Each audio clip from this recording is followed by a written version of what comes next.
Hindi mapigilang maging emosyonal ni Davao City Mayor Baste Duterte kahapon sa pagdiriwang ng ika-88 anibersaryo ng Araw ng Davao. Ito ay dahil sa umano'y iligal na pag-aresto sa kanyang ama at pagharap nito sa ICC sa Netherlands. Tinuod lang, sukad nga giaresto ako amahan illegally. Wag yung ko kasabot sa kong gibati. It has been a roller coaster of emotions for me sa tinuod lang. But every time makita ko suporta ninyo, makusgan yung ko. Salamat kayo. Sinamantala rin ni Mayor Baste ang pagkakataong maharap ang mga Davaoenyo dahil ito na aniya ang kanyang huling araw ng Davao sa kanyang termino sa pagkaalkalde.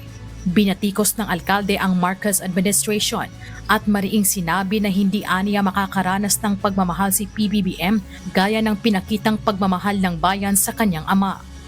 Mr. President Marcos, you will never be loved.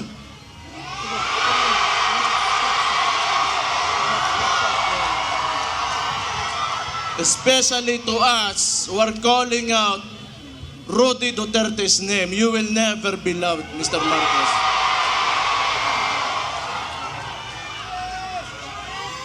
We will stand up and we will fight back.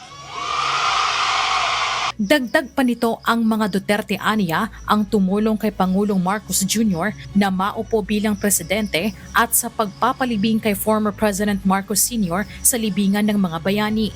So wag yung kay utang kabubuton. Ang imong amahan, gipalubong sa akong amahan, pero akong amahan, gipapreso nimo, ka. Samantala, libo-libong taga-suporta ng dating Pangulong Duterte ang nakilahok sa Solidarity Walk kahapon. Ito ay upang ipakita ang kanilang panawagang pauwiin na sa Pilipinas si FPRRD.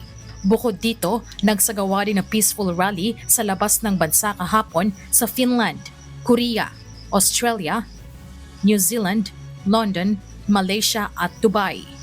Marisol Montaño, humahataw sa balita ngayon.